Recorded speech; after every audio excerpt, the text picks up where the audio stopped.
इंसान जो किसी एक पार्टी, किसी ग्रुप या किसी एक फैक्शन के टुवर्ड्स इतना ज्यादा कमिटेड है कि वो इंसान हमेशा उसकी साइड ही लेता रहता है। क्या आप लोग सबसे पहले कुछ ना कुछ पॉलिसीज प्रोग्राम्स पर डिसाइड करोगे, फिर जनता के आगे उसी का पेशकश करोगे, फिर जनता को अगर आपकी पॉलिसीज प्रोग्राम्स अच्छी लगती है तो जनता आपकी पार्टी के साथ अलाइन कर जाएगी और आपको वोट दे देगी। जो पॉलिटिकल पार्टी की आइडियोलॉजी है उस हिसाब से उन मिनिस्टर्स को ट्रेनिंग मिलेगी ताकि वो उस हिसाब से देश को चला सके। तो ऐसी सिचुएशन में अब क्या है, इलेक्शंस होंगे और इलेक्शंस के अंदर जब कोई भी किसी पॉलिटिकल पार्टी को बिलोंग नहीं करता तो हर कोई एक इंडिपेंडेंट कैंडिडेट की तरह इलेक्शन में खड़ा होगा। हेलो एवरीवन, स्वागत है आप सभी का आज की हमारी इस क्लास में। This is your SST educator Ujjwala पुंज एंड आज की इस क्लास में हम जिस चैप्टर को एक ही क्लास में कंप्लीट करने वाले हैं, वन शॉट में कंप्लीट करने वाले हैं, उस चैप्टर का नाम है पॉलिटिकल पार्टीज। तो बच्चों, सब्जेक्ट ही है पॉलिटिकल साइंस और उसके अंदर बहुत ज्यादा इंपॉर्टेंट चीज है पॉलिटिकल पार्टीज को पढ़ना, पॉलिटिकल पार्टीज को समझना। आप लोग देखते हो अपने आसपास, है ना, भारतीय जनता पार्टी, कांग्रेस पार्टी, आम आदमी पार्टी। तो ये जो सारी पॉलिटिकल पार्टीज है ये बनी क्यों है, इनके पीछे पर्पस क्या है और ये होती क्या है? ठीक है, कौन लोग पॉलिटिकल पार्टी बना सकते हैं, कौन नहीं बना सकते, किस पॉलिटिकल पार्टी को सिंबल अलॉट करने की जिम्मेदारी किसके पास होती है, कौन सी पार्टी नेशनल पार्टी है, कौन सी पार्टी स्टेट पार्टी है, ये सब कौन डिसाइड करता है, किस क्राइटेरिया को फुलफिल करके ये सारी चीजें डिसाइड होती हैं। उसी के साथ साथ पार्टीज जो है वो कौन कौन सी चुनौतियों का सामना करती हैं, कैसे उनको रिफॉर्म करा जाएगा। ओहो, तो ये सारी चीजें हम लोग इस पर्टिकुलर चैप्टर में समझने वाले हैं, वो भी आज ही की क्लास में समझने वाले हैं। कोई दूसरी क्लास, कोई दूसरी चीज की आपको जरूरत नहीं पड़ेगी। अगर आप आज की इस क्लास को ढंग से सुनते हो और समझते हो तो आपको ये जो पूरा का पूरा चैप्टर है from the start till the very and, सारा चैप्टर बड़े प्यार से, बड़े आराम से समझ में आएगा। कैसे नहीं आएगा, मैम समझाएंगे तो आएगा ना। चलिए तो फटाफट से स्टार्ट करते हैं बच्चों हमारा chapter called the political parties and फटाफट से आ जाते हैं इस चैप्टर के। ओह माय गॉड, ये चल क्यों नहीं रहा है?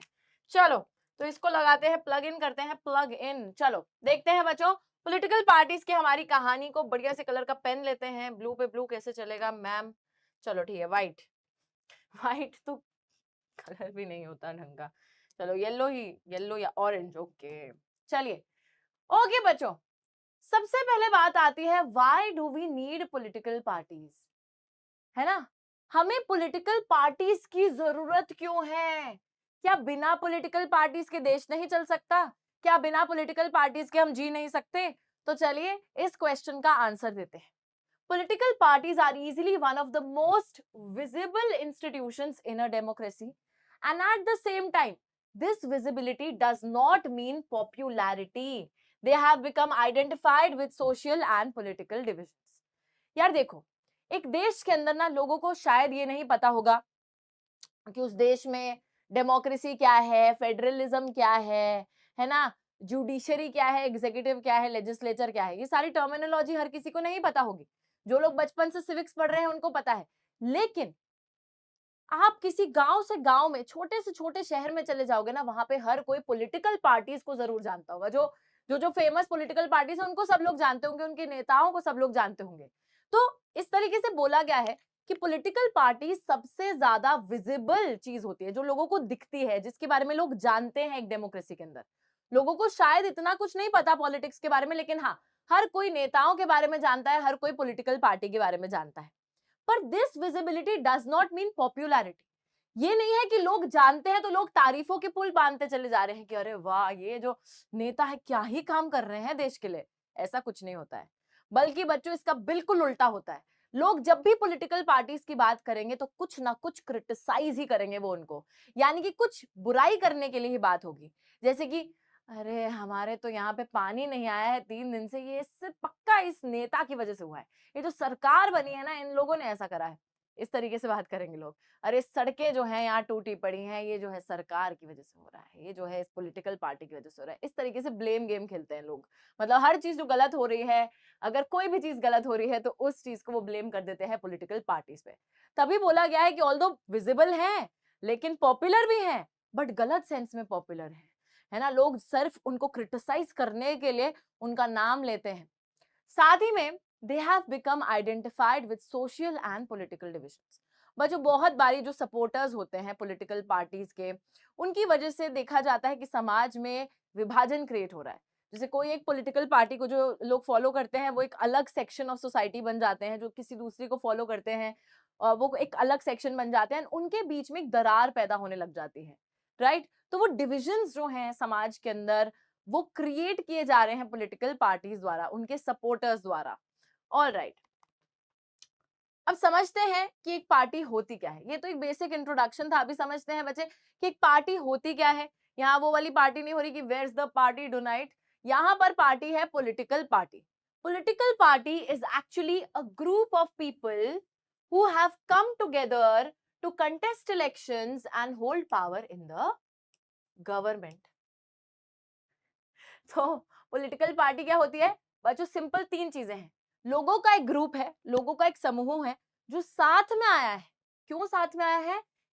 चुनाव जीतने के लिए, to hold power and form the government. कैसे पावर होल्ड करोगे? जब आप सत्ता में आओगे, जब आप सरकार बनाओगे, ठीक है? तो दे हैव कम टुगेदर ताकि ये लोग इलेक्शंस में हिस्सा लें। इलेक्शंस में हिस्सा क्यों ले रहे हैं? ताकि ये लोग सत्ता में आए। तो तीन चीजें हैं कि लोग जो है साथ में आ रहे हैं, ग्रुप बना रहे हैं, इलेक्शंस में हिस्सा ले रहे हैं, और इलेक्शन में हिस्सा इसलिए ले रहे हैं ताकि उनकी सरकार बने, ताकि उनको पावर मिले, ताकि वो सत्ता में आए।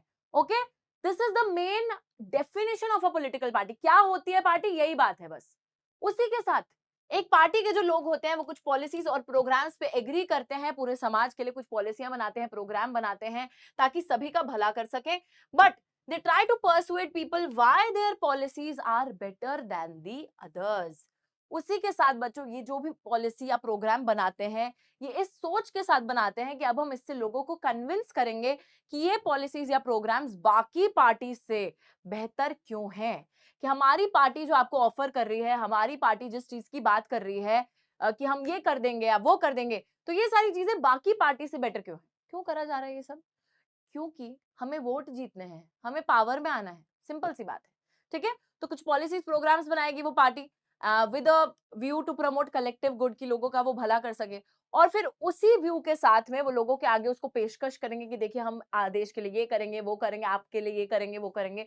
और ये सब वादे या फिर ये जो पॉलिसीज प्रोग्राम्स वो पार्टी बना रही है, वो सिर्फ इसलिए बना रही है ताकि वो लोगों का सपोर्ट जीत सके और इलेक्शन में जीत सके। ये सारी पूरी कहानी है। They seek to implement this through winning the elections। Election जीत के ही तो कुछ इंप्लीमेंट होगा ना, लागू तो तभी होगा, उससे पहले तक तो सिर्फ सारी बातें ही हैं। उसी के साथ में बच्चों व्हाट इज पार्टीशनशिप, हम देखते हैं कि political parties involve partisanship. Political parties involve, ओ ये क्या हुआ? अरे मिट गया, ठीक है? They involve partisanship. अब बच्चे पार्टीशनशिप क्या होती है?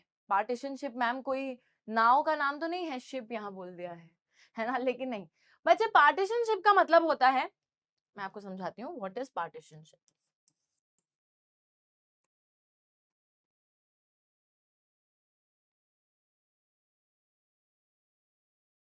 अ person who is strongly committed to a group, party और फैक्शन। एक ऐसा इंसान जो किसी एक पार्टी, किसी ग्रुप या किसी एक फैक्शन के टुवर्ड्स इतना ज्यादा कमिटेड है कि वो इंसान हमेशा उसकी साइड ही लेता रहता है, एंड कभी भी वो एक बैलेंस्ड व्यू नहीं ले पाएगा। मतलब कि अंधभक्त, ठीक है? सिंपल शब्दों में इतनी इंग्लिश बोल दी, हिंदी में समझे तो अंधभक्त।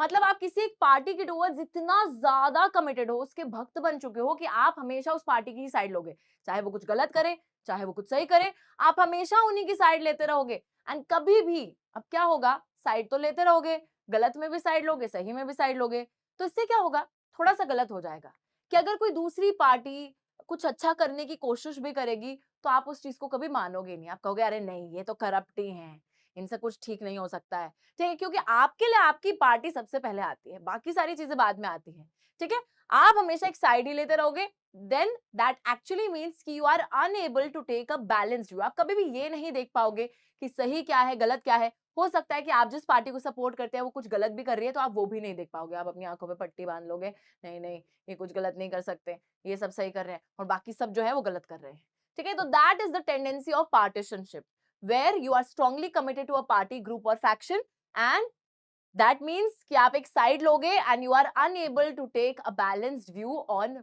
Major issues. बैलेंस व्यू नहीं ले पाओगे, सही गलत नहीं देख पाओगे। ओके, चलिए उसी के साथ बच्चों हम लोग देखते हैं, दे reflect पार्टीशनशिप, they reflect divisions, part of the society. Okay okay okay बच्चों, अब ये सब चीजें तो रहने ही दीजिए।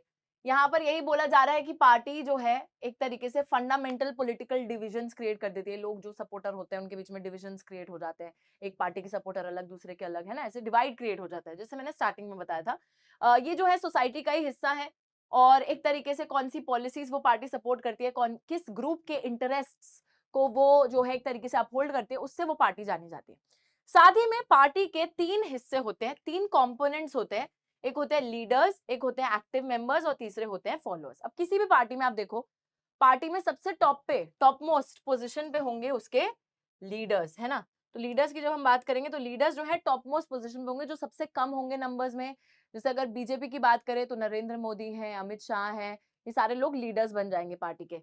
उसके बाद आते हैं आपके एक्टिव मेंबर्स। एक्टिव मेंबर्स वो लोग होते हैं बच्चों जो कि पार्टी में काफी ज्यादा, पार्टी की मीटिंग्स में, पार्टी की कुछ भी रैली निकल रही है, कुछ भी हो रही है, तो उसमें वो सबसे ज्यादा हिस्सा लेते हैं। तो those are active members of that party. और फिर सबसे ज्यादा संख्या में होते हैं उस पार्टी के सपोर्टर्स, जो कि सबसे ज्यादा पॉपुलेशन जिनकी होती है और जो उस पार्टी को सपोर्ट करते हैं, उस पार्टी की आइडियोलॉजी में विश्वास रखते हैं, उसकी विचारधारा को प्रमोट करते हैं, सपोर्ट करते हैं, ऑल ऑफ दोस पीपल। तो 3 कंपोनेंट्स होते हैं, leaders, active members and supporters. ठीक है, तो ये तो बड़ी सिंपल सी चीज थी। अब जरा आगे आ जाते हैं और देखते हैं कौन कौन से फंक्शंस जो है एक तरीके से हमारी पॉलिटिकल पार्टी क्या क्या फंक्शंस कंडक्ट करती है, क्या क्या चीजें परफॉर्म करती है, क्या करती हैं पॉलिटिकल पार्टीज। सबसे पहली चीज जो कोई भी पॉलिटिकल पार्टी करती है, that is they contest elections. यानी कि बच्चों ऑब्वियसली मेन मोटिव हर पॉलिटिकल पार्टी का है पावर को जीतना, सत्ता में आना। और सत्ता में ऐसे ही तो कोई आ नहीं जाएगा, ये कोई मोनार्की या डिक्टेटरशिप तो है नहीं। तो सत्ता में आने के लिए आपको जो है इलेक्शंस कंडक्ट करने पड़ेंगे, इलेक्शंस कंडक्ट नहीं, सॉरी, इलेक्शन में हिस्सा लेना पड़ेगा। ठीक है, तो you will have to contest the elections, you will have to participate in the elections. तो मैक्सिमम डेमोक्रेसीज में इलेक्शंस जो है मेनली कैंडिडेट्स के बीच में लड़े जाते हैं, जो कि अलग अलग पॉलिटिकल पार्टीज खड़ा करती हैं। और ये कैंडिडेट्स इंडिया में चूज करे जाते हैं टॉप पार्टी लीडरशिप द्वारा। तो जो टॉप पार्टी लीडरशिप होती है बच्चों किसी भी पार्टी की, जो टॉप पार्टी लीडर्स होते हैं या जो लीडरशिप होती है, वही लीडरशिप चुनती है कि कौन से कैंडिडेट्स रहेंगे। और ये कैंडिडेट्स जो हैं ये फिर इलेक्शंस को कंटेस्ट करते हैं आपस में। जैसे कि कोई भी कॉन्स्टिट्यूएंसी है, यहाँ पर अलग अलग कैंडिडेट्स को उतार दिया, बीजेपी ने उतार दिया, कांग्रेस ने उतार दिया, आम आदमी पार्टी ने उतार दिया, ठीक है, बहुत पार्टीज ने उतार दिया। फिर इनके बीच में कंपटीशन होगा, जिसको सबसे ज्यादा वोट्स मिलेंगे वो बन जाएगा सिकंदर। ठीक है, इस तरीके से। नेक्स्ट चीज जो पॉलिटिकल पार्टीज करती हैं, they put different policies and programs and the voters choose from them. बच्चों अब नेक्स्ट स्टेप वही आता है कि अलग अलग पॉलिसीज और प्रोग्राम्स ये लोग बनाएंगे for the collective good of the society, जिससे कि लोगों का भला हो सके। और इन्हीं पॉलिसीज और प्रोग्राम्स करती हैं लोगों का सपोर्ट जीतना। ऑब्वियस सी बात है ना, कि आप लोग सबसे पहले कुछ ना कुछ पॉलिसीज प्रोग्राम्स पे डिसाइड करोगे, फिर जनता के आगे उसी का पेशकश करोगे। फिर जनता को अगर आपकी पॉलिसीज प्रोग्राम्स अच्छी लगती है तो जनता आपकी पार्टी के साथ अलाइन कर जाएगी और आपको वोट दे देगी। सिंपल सी चीज है। एंड पार्टी जो है reduces vast multitude of opinions into a few basic positions which it supports. मतलब कि बच्चों देखो, लोगों की इतने ढेर लोग हैं और ढेरों लोगों की ढेरों ओपिनियंस हैं, बट पॉलिटिकल पार्टी क्या करती है, उन ओपिनियंस को रिड्यूस कर देती है। मतलब कि 4 पार्टीज खड़ी हैं इलेक्शन में और हर पार्टी जो है अपनी पॉलिसीज प्रोग्राम्स बना रही है, तो लोग जिस भी पार्टी को सपोर्ट करेंगे उनका ओपिनियन भी उसी पार्टी की तरह शेप अप हो जाएगा। कि अगर बीजेपी कुछ बोल रही है और मैं सपोर्ट कर रही हूँ कि हाँ यार ये बिल्कुल सही बात करे, तो मेरा ओपिनियन भी उनकी पार्टी की पॉलिसीज के साथ अलाइन हो जाएगा, मैं उन्हें सपोर्ट करने लगूंगी if I believe in what they are saying. ठीक है, तो अलग अलग ओपिनियंस को एक तरीके से कुछ ओपिनियंस में रिड्यूस कर देती है जो कि पार्टी सपोर्ट करती है। पार्टी जिस ओपिनियन को सपोर्ट करती है लोग भी फिर उसी में मानने लग जाते हैं, वो वाली चीज होती है। थर्ड फंक्शन पॉलिटिकल पार्टी का होता है कि they play a very decisive, यानी कि बहुत इंपॉर्टेंट रोल प्ले करते हैं in making laws for a country. किसी भी देश के कानून बनाने में पॉलिटिकल पार्टीज का एक बहुत बड़ा रोल रहता है। बच्चों आप सभी को पता है लॉ मेकिंग बॉडी क्या होती है, लेजिस्लेचर। लेजिस्लेचर में कौन लोग होते हैं, पार्लियामेंट के लोग। पार्लियामेंट के कौन लोग होते हैं, पार्लियामेंट में वही लोग होते हैं जिनको जनता ने वोट देकर चुना होता है, मेंबर ऑफ पार्लियामेंट बनाया होता है।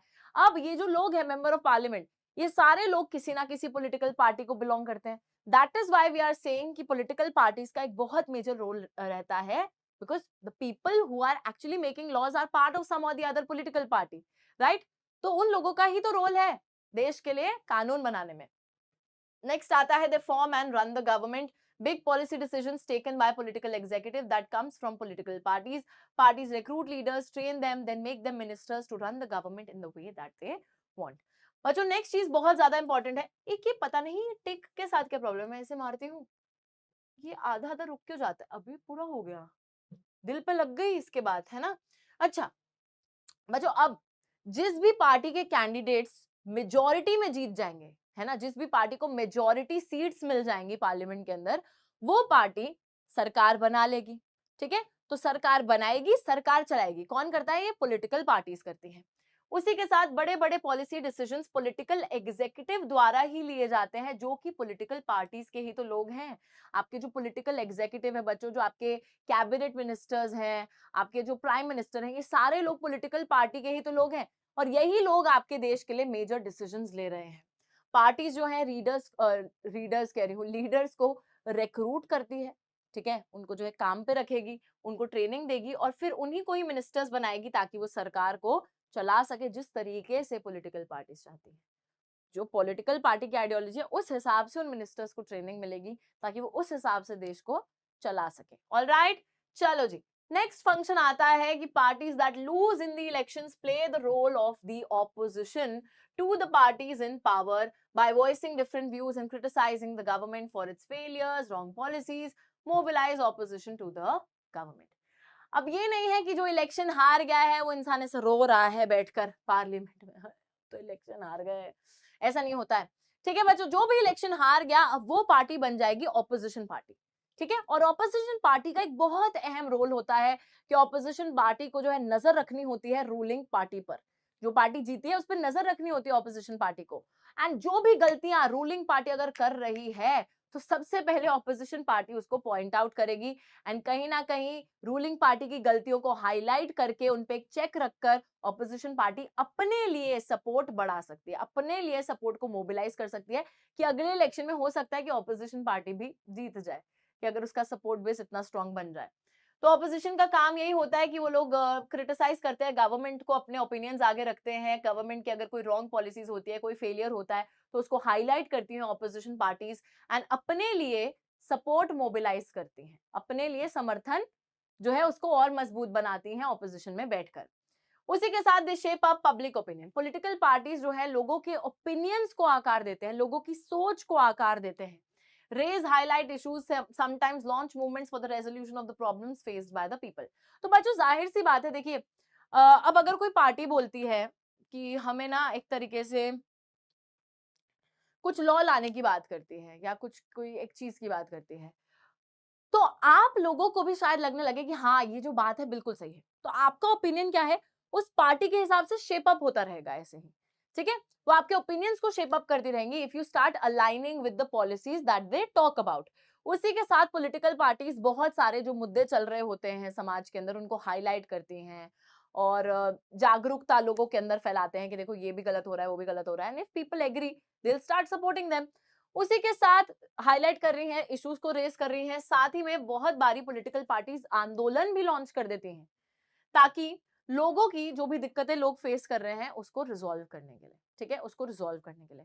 जैसे सपोज बच्चों यहाँ पर अगर मैं बात करूं कि स्वच्छ भारत अभियान लॉन्च हो गया, अब उसमें हाईलाइट करा गया कि बहुत गंदगी हो रही है, गंदगी को हाईलाइट करा गया। अभी तक लोग सोच नहीं रहे थे कि गंदगी हो रही है, बट जैसे ही वो चीज लॉन्च हुई लोगों को लगने लगा, लोगों के अंदर जागरूकता फैलाई जाने लगी कि हाँ बहुत गंदगी हो रही है, हमें भी जो है ना अपने भारत को, अपने देश को स्वच्छ रखना है, बिल्कुल साफ रखना है। तो एक तरीके का वो एग्जाम्पल है कि you also start aligning with that. Till the time आप सोच नहीं रहे थे उस चीज के बारे में, बट अब आप सोचने लग गए हो, आप भी उसी के साथ अलाइन हो गए हो, आपके ओपिनियन वैसी शेप अप हो रही है, और आप एक तरीके से उसके लिए देखो मूवमेंट निकाली जा रही है, चीजें करी जा रही हैं, तो आप भी उसमें शामिल होते जा रहे हो और अपनी प्रॉब्लम्स को रिजॉल्व करते चले जा रहे हो। ठीक है, आगे देखते हैं। नेक्स्ट एक और फंक्शन है पॉलिटिकल पार्टी का। फंक्शन क्या है? They provide people access to the government machinery and welfare schemes implemented by the government. बच्चों गवर्नमेंट बहुत सारी स्कीम्स निकालती है जिससे लोगों को फायदा मिल सकता है। हो सकता है कि वो पेंशन की स्कीम हो या फिर कोई घर प्रोवाइड करने की स्कीम हो। बहुत सारी स्कीम्स गवर्नमेंट निकालती है ना? और कहीं ना कहीं पॉलिटिकल पार्टीज लोगों को एक मशीनरी प्रोवाइड करती है कि जिससे कि लोग उन वेलफेयर स्कीम्स का फायदा उठा सकें। एक्सेस प्रोवाइड करती है कि लोग भी गवर्नमेंट तक अपने मुद्दों को पहुंचा सकें। कैसे? Parties have to be responsive to the people's needs and demands, otherwise people can reject those parties in the next election. Suppose आप कोई मुद्दा फेस कर रहे हैं, ठीक है, और सपोज गवर्नमेंट ने कोई पेंशन स्कीम निकाली है और आप उसको अवेल नहीं कर पा रहे हो, तो आप क्या करोगे? आप किसी लोकल लीडर तक अपनी इस बात को पहुंचाओगे। लोकल लीडर्स मिल जाएंगे, है ना, उन तक इस बात को पहुंचाओगे कि मैं इस पर्टिकुलर स्कीम को एक्सेस नहीं कर पा रहा या कर पा रही हूँ। अब वो लोकल लीडर यही चीज जो है आगे बड़े-बड़े जो मिनिस्टर्स हैं वहां तक पहुंचा सकते हैं और वो आपकी बात को रिजॉल्व कर सकते हैं। अब बच्चों बात ये है कि अगर सरकारें आपकी डिमांड्स और जो आपकी मांगे हैं उनको रिजॉल्व नहीं करेगी, तो अगले इलेक्शन में आप भी उनको वोट नहीं दोगे। सिंपल सी बात है ना? ये वही है कि गिव एंड टेक रिलेशनशिप, कि आप अगर हमारी बात नहीं सुनोगे तो हम भी फिर आपको एक तरीके से नेक्स्ट इलेक्शंस में वोट नहीं करेंगे। हम भी हम भी नहीं सुनेंगे फिर आपकी बातें। ठीक है? तो वो वाली चीज़ है कि पार्टीज़ को लोगों की तरफ रिस्पॉन्सिव रहना पड़ता है, उनकी नीड्स को सुनना पड़ता है, उनकी ग्रीवेंसेस को सुनना पड़ता है, और अगर वो रिस्पॉन्सिव नहीं रहेंगी, तो लोग भी उन्हें रिजेक्ट कर देंगे, अगली बारी टाटा बाय-बाय कर देंगे कि बाय भाई, ठीक है, कोई नहीं। आप इंटरेस्टेड नहीं हो हमारी डिमांड सुनने में, हम भी इंटरेस्टेड नहीं है, वो वाली चीज़ है। ठीक है? So these are the functions of political parties. Parties क्या-क्या करती हैं, एक बारी इसको रिवाइज़ करेंगे, फिर ही हम लोग आगे बढ़ेंगे। सबसे पहली चीज, हर पॉलिटिकल पार्टी इलेक्शंस को कंटेस्ट करती है, और ये जो इलेक्टोरल कंपटीशन है ये हर अलग अलग पार्टीज के कैंडिडेट्स के बीच में होता है। उसके बाद पार्टीज जो है अलग अलग प्रोग्राम्स और पॉलिसीज पुट फॉरवर्ड करती है जिसमें से कि लोग चूज करेंगे। थर्ड चीज है कि पॉलिटिकल पार्टीज का एक बहुत अहम रोल होता है किसी भी देश के कानूनों को बनाने में। फोर्थ चीज है कि वो जो है सरकारें बनाते हैं, सरकारों को चलाते हैं। उसके बाद ऑपोजिशन पार्टीज जो है उनका काम होता है कि वो रूलिंग पार्टी या रूलिंग गवर्नमेंट को क्रिटिसाइज करें, डिफरेंट व्यूज ओपिनियंस अपनी जो है आगे दिखाएं, दर्शाएं। साथ ही में party shape up the public opinion, parties जो है पब्लिक ओपिनियन को शेप अप करती हैं, आकार देती हैं, और उसके बाद लोगों को एक्सेस प्रोवाइड करा जाता है गवर्नमेंट तक पार्टीज द्वारा, एंड गवर्नमेंट स्कीम्स तक भी। ठीक है? तो ये सारी जो चीजें हैं ये है पॉलिटिकल पार्टीज के फंक्शंस। अब बात आती है जो क्वेश्चन सबसे पहले पूछा था कि भाई क्या जी नहीं सकते क्या पॉलिटिकल पार्टीज के बिना? हमने ये तो देख लिया कि क्या-क्या वो करती हैं, पॉलिटिकल पार्टी क्या होती है, पॉलिटिकल पार्टी के कंपोनेंट्स क्या होते हैं, हर चीज देख ली। बट अब बात करते हैं कि अगर पॉलिटिकल पार्टीज नहीं होंगी, तो देश का क्या होगा? क्या जरूरत है पॉलिटिकल पार्टीज की? नेसेसिटी क्या है? जरूरत क्या है? Why modern democracies can not exist? अब बच्चों एक सिचुएशन को इमेजिन कीजिए कि पॉलिटिकल पार्टीज हैं ही नहीं, ठीक है, कोई पार्टी नहीं है, छोड़ दो, भूल जाओ। तो ऐसी सिचुएशन में अब क्या है, इलेक्शंस होंगे, और इलेक्शंस के अंदर जब कोई भी किसी पॉलिटिकल पार्टी को बिलोंग नहीं करता तो हर कोई एक इंडिपेंडेंट कैंडिडेट की तरह इलेक्शन में खड़ा होगा। सपोज ये एक एरिया है और यहाँ पर चार जो है चुनाव क्षेत्र है, ठीक है, यहाँ से इंडिपेंडेंट कैंडिडेट्स खड़े होंगे, कोई जीतेगा, यहाँ से भी खड़े होंगे, कोई जीत जाएगा, यहाँ से भी खड़े होंगे, हर कोई जीत जाएगा। ठीक है, कोई ना कोई जीत ही जाएगा। नाउ अगर एक सिचुएशन है बिना पॉलिटिकल पार्टीज की, तो इस सिचुएशन में हर कोई किसी पार्टी के साथ नहीं है, तो हर कोई एक इंडिपेंडेंट कैंडिडेट है जो हर एक कॉन्स्टिट्यूएंसी से खड़े होंगे और कोई ना कोई उसमें से जीतेगा। अब जब ये इंडिपेंडेंट कैंडिडेट्स हैं तो बच्चों देखो, इनकी जो अकाउंटेबिलिटी है वो सिर्फ उस कॉन्स्टिट्यूएंसी तक लिमिटेड है। तो इस इंसान की जो अकाउंटेबिलिटी है, जो जवाबदेही है, वो सिर्फ इस कॉन्स्टिट्यूएंसी के लोगों तक लिमिटेड है, यहीं तक सीमित है, और इसकी यहां तक सीमित है, इसकी यहां तक सीमित है, और इसकी यहां तक सीमित है। ठीक है?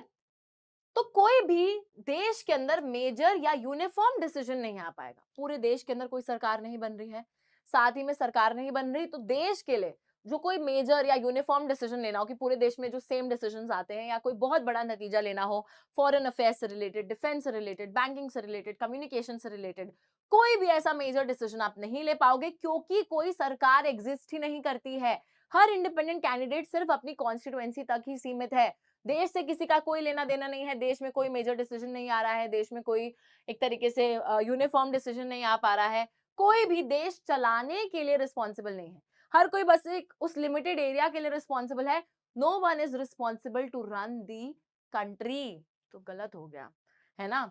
उसी के साथ बच्चों यहाँ पर आप देखेंगे रिप्रेजेंटेटिव डेमोक्रेसी जरूरी होती है लार्ज सोसाइटीज में, जैसे कि दो टाइप की डेमोक्रेसी आप सभी को पता है होती है।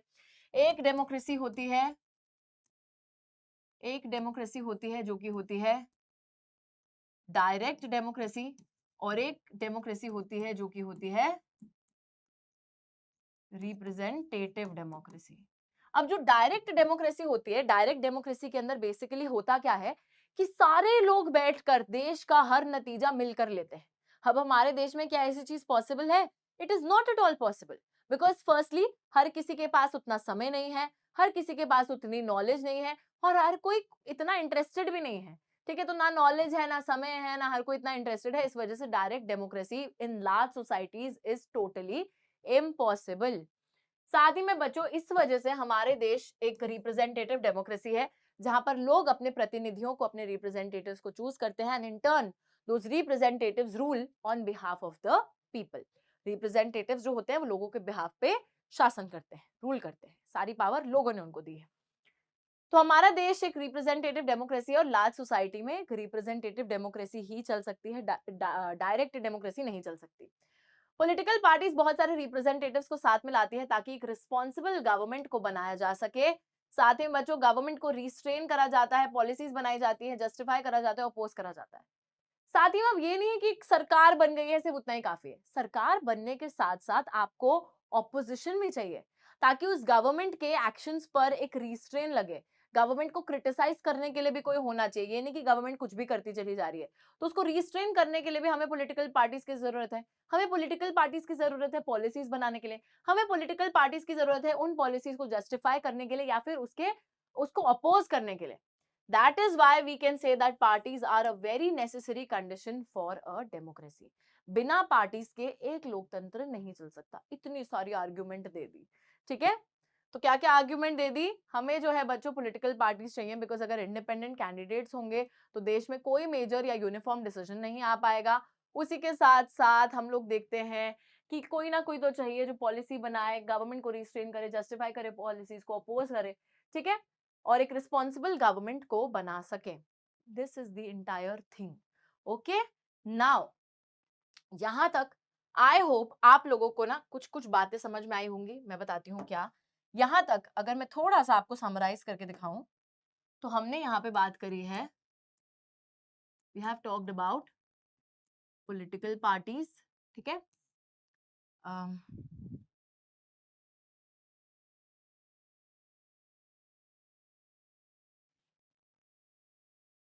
हमने पॉलिटिकल पार्टीज की बच्चों क्या क्या चीज को देखा है? हमने पॉलिटिकल पार्टीज की तीन चीजों को देखा है। कौन सी तीन चीजों को देखा है हमने पॉलिटिकल पार्टीज के? सबसे पहले हमने बात करी है पॉलिटिकल पार्टीज के मीनिंग को लेकर। उसके बाद हमने बात करी है, मीनिंग की बात करी। अच्छा, मीनिंग को रिवाइज कर लेते हैं तब तक। मीनिंग की बात करी, हमने देखा पॉलिटिकल पार्टीज एक ग्रुप ऑफ पीपल होते हैं जो कि साथ में आते हैं इलेक्शंस को कंडक्ट करने के लिए and to hold power in the government, ठीक है। तो we have talked about the meaning. उसके बाद हमने बात करी पॉलिटिकल पार्टीज के ढेर सारे फंक्शंस के बारे में, यानी कि पॉलिटिकल पार्टी कौन कौन से फंक्शंस को परफॉर्म करती है। तो वहां पे हमने देखा इलेक्शंस को कंटेस्ट करना, ऑपोजिशन पार्टीज होती हैं, पॉलिसीज प्रोग्राम्स पुट फॉरवर्ड करते हैं, और लॉज बनाते हैं, गवर्नमेंट बनाते हैं। तो ये सारी चीजें हमने फंक्शंस में देख ली। उसी के बाद एक और चीज हमने क्या देखी, यहां पर हमने एक और चीज देखी, दैट वाज नेसेसिटी, ठीक है। तो यहां पर हमने एक और चीज देखी थी, necessity of a political party, जहां पर हमने इमेजिन करा है कि ऐसी सिचुएशन कि अगर पॉलिटिकल पार्टीज नहीं होंगी तो क्या होगा। तो ये नेसेसिटी की भी हमने बात कर ली है। और इसी के साथ हमने यहां तक, आई होप सभी को बात समझ में आ गई है। और ये देखो भाई, इतना सुंदर ब्यूटीफुल हमने ये जो इसको बना दिया है। तो this is actually the summary यहां तक की। इसको रूइन नहीं करते हैं, ठीक है, इतना ही काफी है। आई होप सभी को बात समझ में आई है, पॉलिटिकल पार्टीज के मीनिंग, फंक्शंस और नेसेसिटी, ठीक है। चलो, अब बच्चा पार्टी हम लोग आगे आ रहे हैं, और आगे आकर हम थोड़ा सा टॉपिक को स्विच कर रहे हैं। अभी तक मीनिंग, फंक्शंस और necessity, basic introduction political parties का हमने लिया है। अब हमें ये तो समझ में आ गया है कि उनका होना कितना ज्यादा जरूरी है, पर उसी के साथ हमको समझना है बच्चों कि जो पॉलिटिकल पार्टीज हैं कौन कौन सी, कितनी पार्टीज इंडिया में हैं, कितनी पार्टीज होना जरूरी है, कितनी नहीं होनी चाहिए, कितनी होनी चाहिए। फिर उसके साथ नेशनल पार्टी कौन सी है, स्टेट पार्टी कौन सी है, कैसे पार्टी नेशनल या स्टेट पार्टी बनती है, वो सारी चीजें अब हम देखने वाले हैं। Now if we talk about India, there are more than 750 parties registered with the Election Commission of India. बच्चों आप सभी को पता है इलेक्शन कमीशन वो बॉडी है जो कि इलेक्शंस को कंडक्ट कराती है, एक तरीके से, एक इंडिपेंडेंट तरीके से कंडक्ट कराती है। ठीक है, तो 750 से भी ज्यादा पॉलिटिकल पार्टीज हमारी इलेक्शन कमीशन के साथ रजिस्टर्ड है, but only a handful of them are effective in the race to win elections and form the government. लेकिन उनमें से बहुत ही कम ऐसी पार्टीज हैं जो कि उस रेस में चलने लायक है, मतलब जो उस रेस में जीतने के काबिल हैं, बिकॉज पार्टीज बहुत सारी हैं, बट हमें थोड़ी पार्टीज के नाम पता है, बिकॉज हमें दिखता है कि वही सारी पार्टीज बार बार इलेक्शंस को जीतती रहती है क्योंकि उनका सपोर्ट बेस काफी ज्यादा स्ट्रांग है। ठीक है, so some only some parties are very very effective in the race to win the elections. How many major or effective parties are good for a democracy. लेकिन सवाल यहाँ पर ये उठता है कि कितनी मेजर या फिर कितनी इफेक्टिव पार्टीज आपको चाहिए एक इलेक्शन के लिए। तो चलिए देखते हैं। 3 टाइप के पार्टी सिस्टम्स को हमने आइडेंटिफाई करा है, एक है वन पार्टी सिस्टम, एक है टू पार्टी सिस्टम, एक है मल्टी पार्टी सिस्टम। ठीक है बच्चों, वन पार्टी सिस्टम की अगर हम लोग बात करें तो वन पार्टी सिस्टम नाम से पता चल रहा है कि एक ही पार्टी है और कोई नहीं है। कहां पर है ये सिस्टम? सभी को पता है कि ये सिस्टम है हमारा चाइना के अंदर, चाइना के अंदर जहां पर चाइनीज कम्युनिस्ट पार्टी है। अब बच्चों यहां पर ना इमेजिन करो एक ऐसी रेस है जिसमें अकेला इंसान भाग रहा है। अब एक रेस है, मैं अगर अकेली भाग रही हूं तो मैं ही जीतूंगी ना, और कौन ही जीतेगा। ऑल्दो चाइना अलाउ करता है कि लोग पॉलिटिकल पार्टीज बना ले, लेकिन बना के भी क्या करेंगे जब इलेक्टोरल रेस में किसी को लड़ने ही नहीं दिया जाएगा, इलेक्शन में किसी पार्टी को खड़ा ही नहीं होने दिया जाएगा, तो लोग पार्टी बनाकर क्या करेंगे? डांस करेंगे। तो क्या करेंगे? They can do nothing about it. ठीक है, तो that is the whole point. China के अंदर सिर्फ एक ही पार्टी है, कम्युनिस्ट पार्टी। सिर्फ उसी पार्टी को इलेक्शंस में पार्टिसिपेट करने दिया जाता है, और क्योंकि सिर्फ एक ही पार्टी पार्टिसिपेट कर रही है, that is why that party keeps on winning. Obviously ये जो सिस्टम है इसको हम लोग डेमोक्रेटिक सिस्टम नहीं मान सकते, क्योंकि किसी भी डेमोक्रेसी में एटलीस्ट 2 पार्टीज की जरूरत है ताकि एक फ्री एंड फेयर कंपटीशन हो सके, जहां पे किसी के पास चांस हो जीतने का, किसी के पास चांस हो हारने का। अगर आप जीते ही चले जा रहे हो और आपको पता है कि भाई कोई दूसरा है ही नहीं, तो जीतोगे ही आप, तो वो एक डेमोक्रेटिक चीज कैसे हो गई?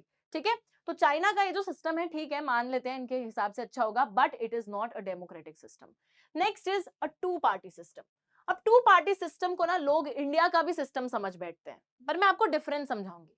देखो, टू पार्टी सिस्टम ये होता है जहां पर होती तो बहुत सारी पार्टीज हैं, लेकिन हमेशा पावर 2 ही पार्टीज के बीच में ऐसे रिले रेस खेलती रहती है, कभी एक के पास आती है, कभी दूसरे के पास आती है।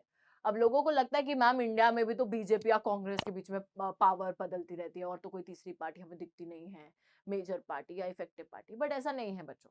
ठीक है, ऑब्वियसली आई एग्री कि इंडिया के अंदर कांग्रेस और बीजेपी का सपोर्ट बेस बहुत ज्यादा है, but at present if you know, सरकार बीजेपी की अकेले की नहीं है, सरकार एनडीए की है, which is the national democratic alliance, और उस गवर्नमेंट में अकेली बीजेपी नहीं बल्कि बहुत सारी पार्टीज मौजूद हैं। ठीक है, so it is an alliance. Alliance होता है ग्रुप ऑफ पार्टीज। ठीक है, तो उस ग्रुप ऑफ पार्टीज में अकेली बीजेपी पावर में नहीं है, बीजेपी के साथ there are many many parties that are involve, many many parties that are actually ruling at this particular point. ठीक है, तो याद रखिएगा इंडिया के अंदर देयर आर मेनी पार्टीज, जो स्टेट में भी बहुत अलग अलग पार्टीज रूल कर रही हैं, सेंट्रल लेवल पे भी बहुत अलग अलग पार्टीज पावर में देखने को मिलती है। तो India is definitely not a two party system, it is a multi party system, जहां पर बहुत सारी पार्टीज एग्जिस्ट करती है और हर किसी के पास बराबर चांस रहता है पावर में आने का। डिपेंड्स कि लोग किससे सपोर्ट करते हैं। बट टू पार्टी सिस्टम के अंदर 2 ही पार्टीज के पास चांस रहता है हारने का या जीतने का, तीसरे किसी के पास पावर जाती नहीं है, ऑल्दो होती बहुत सारी पार्टीज है। अब टू पार्टी सिस्टम एग्जिस्ट कहां करता है? 2 जगह पर, एक है यूएसए और एक है यूके। ठीक है, तो यूएसए के अंदर डेमोक्रेटिक और रिपब्लिक पार्टी है, यहाँ पर यूके के अंदर कंजर्वेटिव और लेबर पार्टी है, और इन्हीं पार्टीज के बीच में पावर की अदला बदली होती रहती है। बट जब हम बात करते हैं मल्टी पार्टी सिस्टम की, that means there are several parties, बहुत सारी पार्टीज होती हैं, और मल्टी पार्टी सिस्टम के अंदर बच्चों हम लोग ये देखते हैं कि हर किसी के पास बराबर चांस रहता है इलेक्शंस को जीतने का, इलेक्शन को हारने का। ओके, चल, तो ये तो हो गए पार्टी सिस्टम। अब अगला सवाल बनता है कि इनमें से बेहतर कौन है, which of these is better. और हम हमेशा बोलेंगे ma'am without a doubt multi party system is the better one, it is the best, but ऐसा नहीं है। तो बच्चों ये ना क्वेश्चन ही ठीक नहीं है, क्वेश्चन ही गलत है। देखो, तो यहाँ पर वही पूछा जाता है कि which of these is better, Best answer is this is not a very good question. Your question, I like your question, but your question is not a very good question. Okay, why is it not a good question? तो इसका answer simple सा है, हर देश different है, हर देश का जो political social scenario है वो डिफरेंट है. अब चाइना एक ऐसा देश है, वहां वन पार्टी है, तो हम उसको गलत नहीं बोलेंगे. हो सकता है कि चाइना के अंदर डाइवर्सिटी इतनी ज्यादा नहीं है, दैट इज वाई वहां पर वन पार्टी सिस्टम है, और वही एक पार्टी जो है सारे जो है लोगों को बोल सकते हैं अकोमोडेट कर लेती है, सारे डिफरेंसेस को एक ही पार्टी अकोमोडेट कर लेती है. बट इंडिया जैसी कंट्री जहां पर इतनी ज्यादा डाइवर्सिटी है, इतनी ज्यादा भिन्नता है, वहां पर सिर्फ एक पार्टी तो उस डाइवर्सिटी को अकोमोडेट ही नहीं कर सकती. दैट इज वाई बच्चे बोला जाता है कि इंडिया के अंदर एक मल्टी पार्टी सिस्टम ही ठीक रहेगा, बिकॉज इतनी ज्यादा डाइवर्सिटी को अकोमोडेट करने के लिए we need a lot of parties. वहीं पे यूएसए और यूके का भी अपने हिसाब से सिस्टम है, बिकॉज वैसे चल रहा है उनके वहां पर. ठीक है, वैसी ही सोसाइटी है, वैसा सिनेरियो है. तो याद रखिएगा कि पार्टी सिस्टम एक ऐसी चीज नहीं है जो किसी कंट्री ने खुद से चूज करी है. हमने खुद से चूज नहीं करी, किसी दिन बैठ के डिसाइड नहीं करा कि हमारे देश में ये वाला सिस्टम रहेगा. ठीक है, it is something that has evolved over time, looking at the historical the social context of a country. हमारा इतिहास कैसा रहा है, हमारी सोसाइटी कैसी है, उस हिसाब से वो चीज इवॉल्व हो जाती है, विद टाइम बन जाती है. किसी ने उसको सिलेक्ट नहीं करा है, किसी ने उसको अडॉप्ट नहीं करा है. ठीक है, ये चीज एग्जिस्ट करती है क्योंकि उस देश का सिनेरियो वैसा है, उस हिसाब से देखो. तो कोई भी सिस्टम आप बेहतर नहीं बोल सकते किसी से, सब अपनी जगह ठीक है, क्योंकि हर जगह के हिसाब से उनका पॉलिटिकल सिस्टम मतलब पार्टी सिस्टम बना है. ओके, आई होप ये बात बिल्कुल क्लियर है. चलो, इसके बाद अब बात करते हैं हमारी नेशनल पॉलिटिकल पार्टीज के बारे में. बच्चों, इससे पहले एक और चीज मैं आपको बताना चाहती हूँ. हमारी जो इलेक्शन कमीशन है, जब हम अपनी इलेक्शन कमीशन की बात करते हैं,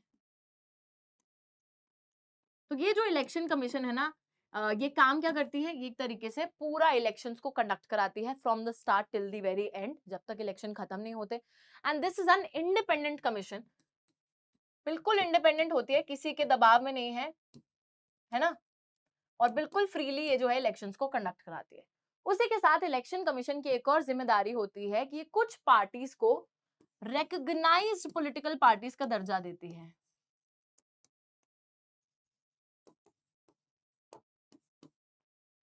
रिकॉग्नाइज्ड पॉलिटिकल पार्टीज का दर्जा देती है, और रिकॉग्नाइज्ड पॉलिटिकल पार्टी का दर्जा इसलिए देती है कि जब वो कुछ कंडीशंस को पूरा करते हैं. तो अगर कोई पॉलिटिकल पार्टी कुछ पर्टिकुलर कंडीशंस पूरी करती है, तो उसे एक रिकॉग्नाइज्ड पॉलिटिकल पार्टी का दर्जा दिया जाता है, जहां पर इलेक्शन कमीशन फिर उसे कुछ स्पेशल सिंबल्स देती है. ठीक है, तो स्पेशल सिंबल्स को अलॉट करती है, फिर उन्हें एक यूनिक, स्पेशल नहीं यूनिक सिंबल, स्पेशल भी नहीं बोलेंगे इसको, यूनिक सिंबल बोलेंगे. ठीक है, ओ,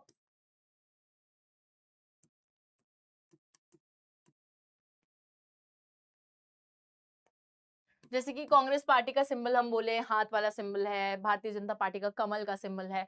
तो इसी तरीके से यूनिक सिंबल जो है इलेक्शन कमीशन पार्टीज को देती है, जिनको वो रिकॉग्नाइज करती है.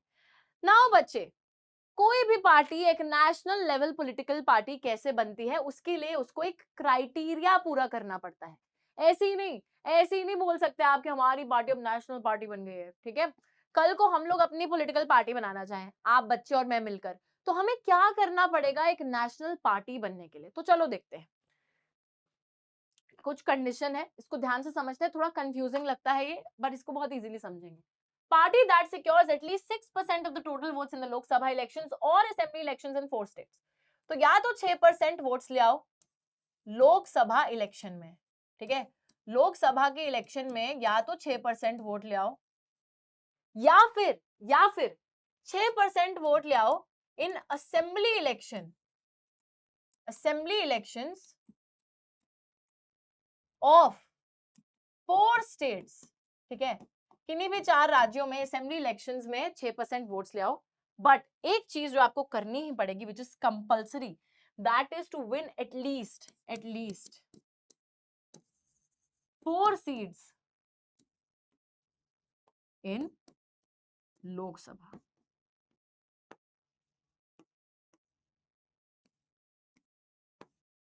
ठीक है, तो देखो यहां पर ना और एंड में फर्क समझना, दिस और दिस एंड दिस. या तो ये या तो ये, मतलब इनमें से कोई एक चीज पूरी करनी है, बट ये तो करना ही करना है, तब जाकर आपकी पार्टी नेशनल पार्टी बनेगी। एक और बारी समझाती हूँ। तो या तो आप 6% वोट्स लोकसभा के इलेक्शंस में जीत जाओ और 4 सीटें लोकसभा में जीत जाओ, तब आप नेशनल पार्टी बनोगे।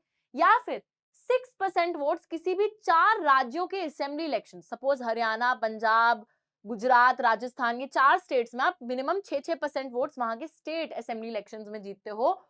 4 स्टेट्स में जीतने हैं, ठीक है, 6-6-6-6% वोट्स। उसके साथ में 4 सीटें लोकसभा इलेक्शंस में जीतोगे, तब जाकर आपकी पार्टी नेशनल पार्टी बनेगी। तो या तो ये और ये, या फिर ये और ये तो कंपलसरी है ही, ठीक है। ये जो है क्राइटेरिया फुलफिल करोगे तो आपकी पार्टी नेशनल पार्टी बनेगी। और हमारे देश में कितनी पार्टीज इस क्राइटेरिया को फुलफिल करती हैं बच्चों, any guesses? So at the moment पुरानी बुक्स के अंदर, पुराने एडिशंस जो है एनसीईआरटी के, उसमें डेटा अलग है, उस डेटा पे मत जाना, वहां पर बहुत सारी पार्टीज दे रखी हैं। बट अभी फिलहाल के लिए we have 6 political parties that are national parties in India. Okay, 6 political parties। तो देखिए कौन कौन सी पार्टीज हैं वो। सबसे पहले आती है हमारी Indian National Congress. This is the first party, political party, national party that we are gonna talk about. Okay, this is the Indian National Congress. I hope ये बात बिल्कुल क्लियर है, ठीक है। चलिए देखते हैं, फटाफट से देखेंगे बच्चों हर पार्टी को, और हर पार्टी के बारे में जानेंगे कि ये पार्टी जो है फॉर्म कब हुई, ये पार्टी जो है इनकी आइडियोलॉजी क्या है, विचारधारा क्या है, किन विचारों पर ये बने हैं, किस विचार को, किस चीज को सपोर्ट करते हैं, ठीक है। और ये सारी चीजें हम लोग देखने वाले हैं। Founded in 1885 and has experienced many splits. तो 1885 में पार्टी बनी और फिर इसमें से ही थोड़े लोग ऐसे छूट छूट कर जाते रहे, अलग होते रहे इससे, और अलग अलग पार्टीज बनाते रहे, तो बहुत से स्प्लिट्स इस पार्टी में आए हैं, ठीक है। Played a dominant role in Indian politics at the national state level for several decades after India's independence. बच्चों कांग्रेस पार्टी की बात पता है इस चैप्टर में सबसे पहले इसलिए भी होती है because Congress party was actually one of the most important parties when it comes to India historically. तो हमारे फ्रीडम स्ट्रगल को लीड करा था कांग्रेस पार्टी ने। जब हमारा देश आजाद हुआ था उसके बाद कांग्रेस पार्टी की जितनी पॉपुलैरिटी थी किसी पार्टी की नहीं थी, और बहुत दशकों तक, लाइक सेवरल इयर्स तक आफ्टर इंडिपेंडेंस कांग्रेस पार्टी की डोमिनेंट पोजीशन रही। सेंटर में भी बार बार वही सरकार बनाते थे और मैक्सिमम भारत के स्टेट्स में भी वही सरकार बनाते थे। तो हमारी पॉलिटिक्स में काफी डोमिनेंट रोल इनका रहा है। लीडरशिप थी जवाहरलाल नेहरू की, इनिशियली बहुत पॉपुलर लीडर थे इस पार्टी के, और हमारे पहले आजाद भारत के प्रधानमंत्री भी थे। एंड ये पार्टी जो है एक modern secular democratic republic India बनाना चाहती थी, मतलब मॉडर्न प्रिंसिपल्स पे बेस्ड, धर्मनिरपेक्ष यानी कि सेक्युलर देश, डेमोक्रेटिक यानी कि लोकतांत्रिक देश, और रिपब्लिक यानी कि जहां पर elected head of the state होना चाहिए। ओके, तो प्रेसिडेंट भी इलेक्टेड होना चाहिए। तो उस तरीके का भारत ये बनाना चाहते थे। And ruling party at the centre till 1977, and from 1980 to 1989, and after 89 its support declined. तो 1977 तक ये लोग पावर में रहते हैं, उसके बाद ये हार जाते हैं, और फिर 1980 से 89 तक फिर से पावर में आते हैं ये। लेकिन उसके बाद बच्चों 1990s के बाद से इंडिया में ना एक नई लहर दौड़ने लगती है, जहां पे कांग्रेस पार्टी को उतना समर्थन नहीं मिलता, उसका सपोर्ट बेस डिक्लाइन होने लगता है, और एक कोalition पॉलिटिक्स की वाइब और वो लहर जो है इंडिया में भागने लगती है, दौड़ने लगती है। It is a centrist party in its ideological orientation, and the party espouses secularism and the welfare of the weaker sections and minorities. तो हम लोग देखते हैं कि एक पार्टी जो है ये सेंट्रिस्ट पार्टी है। सेंट्रिस्ट पार्टी का मतलब है ना लेफ्टिस्ट है ना राइटिस्ट है। लेफ्टिस्ट होती है पार्टी जो थोड़ा इकोनॉमिक रिफॉर्म्स और इन सब चीजों में विश्वास रखती है। राइटिस्ट पार्टी होती है जो इंडिया के कल्चर, ट्रेडिशंस और हिस्ट्री में ज्यादा विश्वास रखती है। तो ये पार्टी ना तो लेफ्टिस्ट है ना राइटिस्ट है, थोड़ा मिडिल ग्राउंड लेती है, सेंट्रिस्ट पार्टी है अपनी आइडियोलॉजी में। और सेक्युलरिज्म की बात करते हैं, सेक्युलरिज्म को बहुत ज्यादा सपोर्ट करते हैं बच्चों, मतलब धर्म निरपेक्ष देश होना चाहिए, और उसी के साथ welfare of the weaker sections and minorities. तो हमारे समाज में जो कमजोर वर्ग रह गए हैं, जिनको हिस्टोरिकली जिनका शोषण करा जाता था, या फिर जो माइनॉरिटीज हैं, जो लोग नंबर्स में कम हैं, रिलीजन के बेसिस पे या लैंग्वेज के बेसिस पे, तो जो भी माइनॉरिटीज हैं उनको प्रोटेक्ट करना चाहिए, ये इस पार्टी की आइडियोलॉजी है। And it also supports new economic reforms with a human face. तो न्यू इकोनॉमिक रिफॉर्म्स को सपोर्ट करता है जिससे कि इकोनॉमी हमारी ओपन अप होती है, but with a human face, यानी कि ह्यूमन बीइंग को भी सेंटर फोकस में रखना है, ठीक है, उसके भी उसको भी नजर उस पर भी रखनी है, लेकिन हाँ इकोनॉमी को भी लिबरलाइज करना है, फॉरेन ट्रेड फॉरेन इन्वेस्टमेंट को अलाउ करना है, वो सारी चीजों को भी सपोर्ट करता है। बच्चों ये जो है कांग्रेस पार्टी, ये भी एक अलायंस का हिस्सा है। अलायंस क्या है कि आपने पहले से एक ग्रुप बना लिया बहुत सारी पार्टीज ने मिलकर, और फिर मिलकर वो लोग इलेक्शन लड़ रहे हैं। तो इस तरीके की एक अलायंस है UPA. UPA is United progressive alliance, जिसका कांग्रेस पार्टी एक हिस्सा है। फ्रॉम 2004 2019 इन्होंने गवर्नमेंट भी बनाई थी, यूपीए की सरकार थी। एंड 2019 के लोकसभा इलेक्शंस में इसने 52 सीट्स जीती थी। बट अगर रीसेंट डेटा की मैं बात करूं, जो 2024 के इलेक्शन हुए हैं, इसमें कांग्रेस पार्टी ने अच्छा परफॉर्म करा है, पहले के मुकाबले ज्यादा बेहतर परफॉर्म करा है। तो आप लोग डेटा निकालिए और मुझे कमेंट सेक्शन में बताइए कि कांग्रेस पार्टी ने कितनी सीटें जीती थी in the recent elections. All right, यहाँ पर आपको दो दिख भी रहे हैं लोग कांग्रेस पार्टी के, काफी फेमस है ना। चलिए आगे चलते हैं बच्चों, और ये आगे है हमारी भारतीय जनता पार्टी, यानी कि हमारी बीजेपी, जिसका सिंबल है कमल का फूल। कांग्रेस पार्टी का सिंबल भी दिखाया था, ये हाथ हथेली जो है, और ये राहुल गांधी जी और उनकी मम्मी सोनिया गांधी जी। आगे चलते हैं बच्चों और भारतीय जनता पार्टी की बात कर लेते हैं।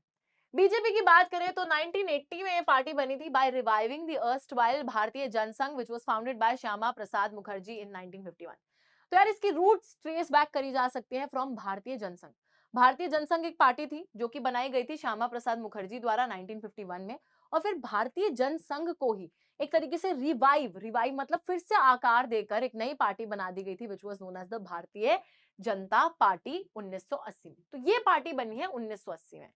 They want to build a strong modern India inspired by India's ancient culture and values, cultural nationalism, Hindutva.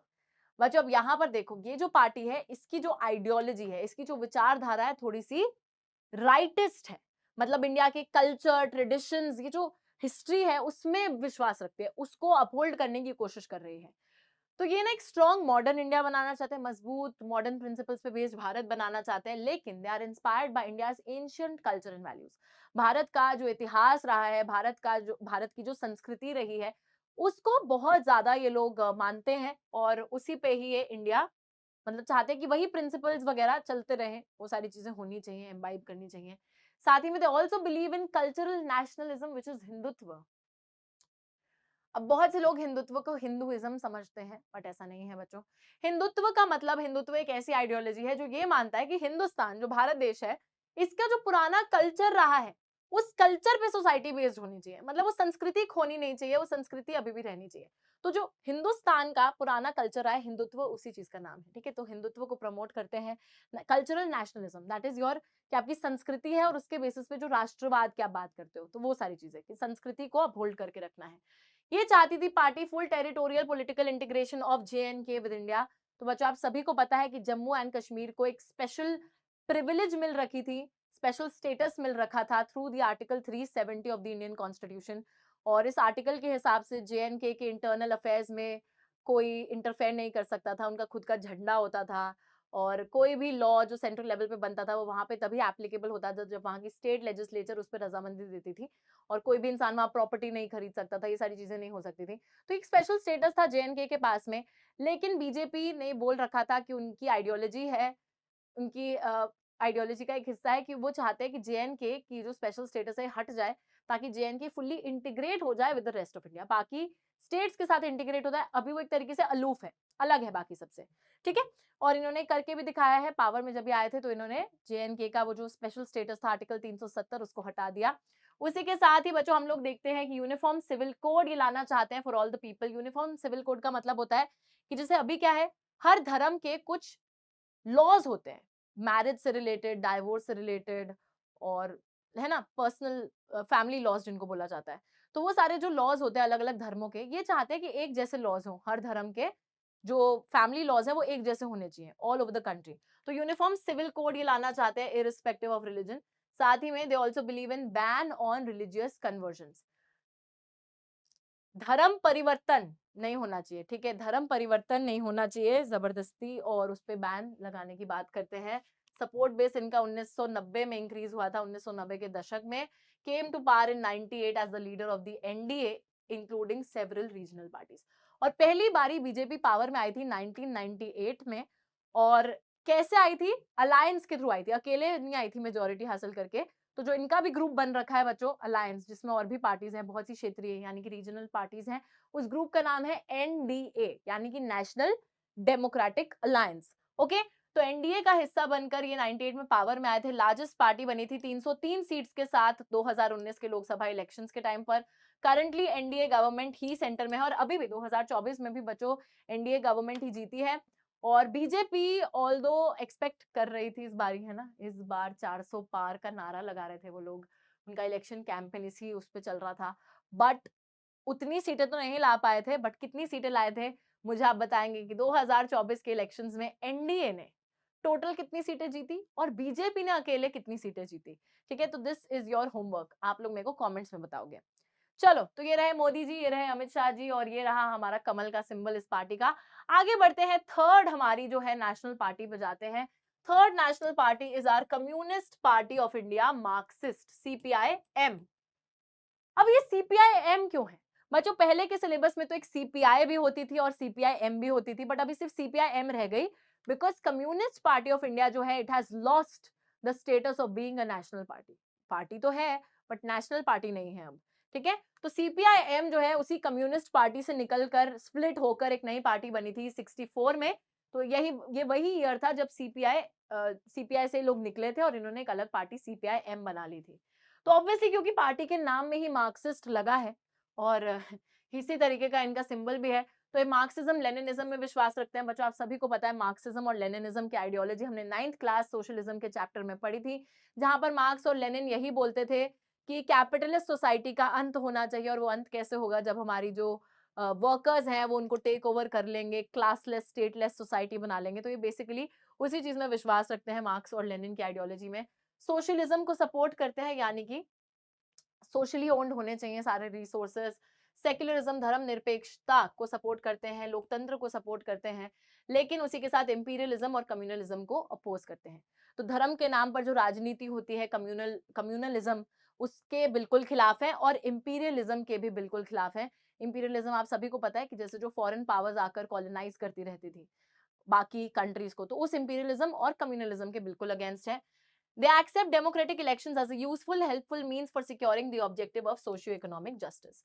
साथ ही में ये पार्टी जो है ये भी मानती है कि डेमोक्रेटिक इलेक्शंस, जो लोकतांत्रिक चुनाव होते हैं, एक बहुत अहम चीज है जिससे कि देश के अंदर सामाजिक और आर्थिक न्याय आ सकता है। सोशियो इकोनॉमिक जस्टिस लाने के लिए डेमोक्रेटिक इलेक्शंस को कंडक्ट करना बहुत इंपॉर्टेंट है। अलॉन्ग विद दैट इनका बहुत ज्यादा सपोर्ट देखा जाता है वेस्ट बंगाल, केरला, त्रिपुरा में, especially among the poor, factory workers, farmers, agricultural laborers and the intelligentsia। तो बच्चों, जो बिल्कुल गरीब लोग हैं, वर्किंग क्लास है, उसमें बहुत ज्यादा सपोर्ट बेस है इसका। ठीक है, तो चाहे वो गरीब लोग हैं, फैक्ट्री वर्कर्स हैं, फार्मर्स, एग्रीकल्चरल लेबरर्स हैं, या फिर जो इंटेलिजेंट क्लास है, जो बहुत पढ़े लिखे लोग हैं, वो भी इसको सपोर्ट करते हैं। critical of the new economic policies that allow free foreign flow of foreign capital and goods into the country। साथ ही में बच्चों, they are against the new economic reforms, they are against दी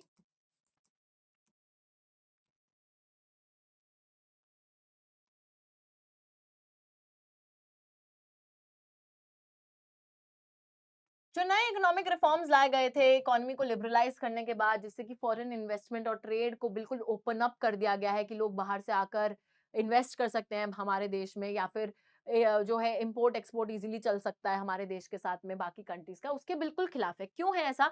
क्योंकि नए इकोनॉमिक रिफॉर्म्स के आने से कहीं ना कहीं बच्चों, हमारे जो देश में डोमेस्टिक प्रोड्यूसर्स हैं, वर्कर्स हैं, उनको काफी ज्यादा शोषण झेलना पड़ रहा है। Okay, that is why they are against these economic reforms.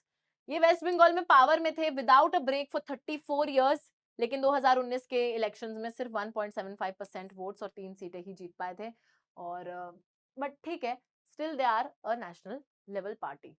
ये तीसरी पार्टी थी। अब चौथी पार्टी आती है हमारी बीएसपी, जिसका सिंबल है बहुत ही प्यारा सा हाथी। तो ये बच्चों हमारी है फोर्थ पार्टी नेशनल पार्टी। और बहुजन समाज पार्टी की बात करें तो 84 में फॉर्म हुई थी कांशी राम की लीडरशिप के तहत। अभी जो है यहाँ पर लीडर कौन है इनकी? इनकी लीडर आपको पता है, यहाँ पर दिख रही हैं, ये है Mayawati. Secure power for the Bahujan Samaj which includes the Dalits, the Adivasis, the OBCs and the religious minorities. अब बच्चों, इन्होंने क्या करा? इन्होंने एक बहुत अच्छी हम बोल सकते हैं इलेक्शन कैंपेन जो खेली, या फिर जो आइडियोलॉजी बनाई, वेरी नाइस। तो इन्होंने ना अपना एक तरीके से बहुत से कास्ट, बहुत से ग्रुप्स को एक एक ढांचे में ढाल दिया एक ग्रुप का हिस्सा बना दिया। जैसे एससीज अलग होते हैं, एसटीज अलग होते हैं, सब प्रताड़ित हैं। हिस्टोरिकली सब लोग प्रताड़ित हैं, सबके साथ एक्सप्लॉयटेशन हुआ है और जिसके साथ एक्सप्लॉयटेशन हुआ है, सबको शामिल कर लिया साथ में अपने सपोर्ट को बढ़ाने के लिए। चाहे वो एससीज हैं, ओबीसीज हैं, एसटीज हैं, दलित्स हैं, आदिवासीज या फिर जो रिलीजियस माइनॉरिटीज हैं, धार्मिक ग्रुप में जो अल्पसंख्यक लोग हैं, सभी को बोल दिया इन्होंने कि ये सब बहुजन समाज है। मतलब ये वो समाज है जिसके साथ एक्सप्लॉयटेशन हुआ है, जिसके साथ शोषण हुआ है। draws inspiration from the ideas teachings of Shahu Maharaj, Mahatma Phule Periyar, Ramasamy Naicker and Baba Saheb Ambedkar. तो सारे ये जो वही लोग हैं जिन्होंने कास्ट एक्सप्लॉयटेशन और इस कास्टिज्म वगैरह के बारे में लिखा है और उन्हीं के ही आइडियाज से ये प्रभावित हैं, उन्हीं के टीचिंग से ये जो है प्रभावित है। मेन बेस यूपी में देखा जाता है इस पार्टी का एंड कुछ कुछ प्रेजेंस आसपास के स्टेट्स में जैसे एमपी, छत्तीसगढ़, उत्तराखंड, दिल्ली, पंजाब में भी देखी जाती है। लोकसभा इलेक्शंस 2019 में 3.63% वोट्स जीती थी एंड 10 सीटें जीती थी लोकसभा में। ठीक है, तो अच्छी बात है। बीएसपी की भी बात हो गई, फोर्थ पार्टी थी। फिफ्थ पार्टी हमारी आती है national level party which is NPP, which is National People's Party. ये वजह नेशनल पीपल्स पार्टी भी स्प्लिट होके बनी थी, किससे स्प्लिट होके? एनसीपी से। तो ये पार्टी जो है पीए सांगमा ने बनाई थी जब उनको एनसीपी से निकाल दिया था जुलाई 2012 में। और उसके बाद नेशनल पीपल्स पार्टी एक नेशनल लेवल पॉलिटिकल पार्टी है, मोस्टली कॉन्सेंट्रेटेड है मेघालय में and it is actually accorded national party status very recently which is on 7th of June 2019। तो बहुत रिसेंटली ये पार्टी बनी है। फर्स्ट पॉलिटिकल पार्टी है नॉर्थ ईस्ट इंडिया से जिसको ये स्टेटस मिला है। पहली पार्टी नॉर्थ ईस्ट की है जिसको नेशनल पार्टी का स्टेटस मिला है, which is a very commendable thing. Okay, और इनका सिंबल है किताबें, जो आपको बिल्कुल पसंद नहीं है। उसी के साथ अब बात हो रही है छठी पार्टी की। छठी पार्टी कौन सी है? छठी नेशनल पार्टी कौन सी है? आओ देखते हैं। तो बच्चों हम लोग देखते हैं कि 2023 10 अप्रैल को इलेक्शन कमीशन ने रिवोक कर दिया स्टेटस बहुत सी नेशनल पार्टीज का। तीन नेशनल पार्टीज जो पहले थी, तृणमूल कांग्रेस टीएमसी, ममता दीदी की पार्टी एनसीपी जो है NCP and communist party of India. तो ये तीन पार्टीज जो है इनका स्टेटस हटा दिया फ्रॉम अ नेशनल पार्टी। अब ये तीन पार्टीज नेशनल पार्टी नहीं है और एक नई पार्टी को स्टेटस दे दिया जो कि है अरविंद केजरीवाल की आम आदमी पार्टी, और आम आदमी पार्टी को एक नेशनल पार्टी बना दिया गया था। तो हमारी सिक्स्थ नेशनल पार्टी इज आम आदमी पार्टी। ओके, झाड़ू है जिसका सिंबल। चलिए इसके बाद बात करते हैं, ये तो नेशनल पार्टीज की बात हुई, अब बात करते हैं स्टेट पार्टीज की। तो बच्चों भारत के बहुत से हिस्सों में अब जो पार्टीज एग्जिस्ट करती है, जो काफी ज्यादा पॉपुलर है, वो है हमारी स्टेट पार्टीज। मैक्सिमम पार्टीज जो पॉपुलर पार्टीज, छोटी छोटी पार्टीज हैं, वो स्टेट पार्टीज हैं। किसी भी पार्टी को अगर स्टेट पार्टी बनना है तो एटलीस्ट 6% वोट्स लाने पड़ेंगे लेजिस्लेटिव असेंबली में और 2 सीटें जीतनी पड़ेंगी उसी लेजिस्लेटिव असेंबली के इलेक्शंस में और वो पार्टी स्टेट पार्टी बन जाएगी।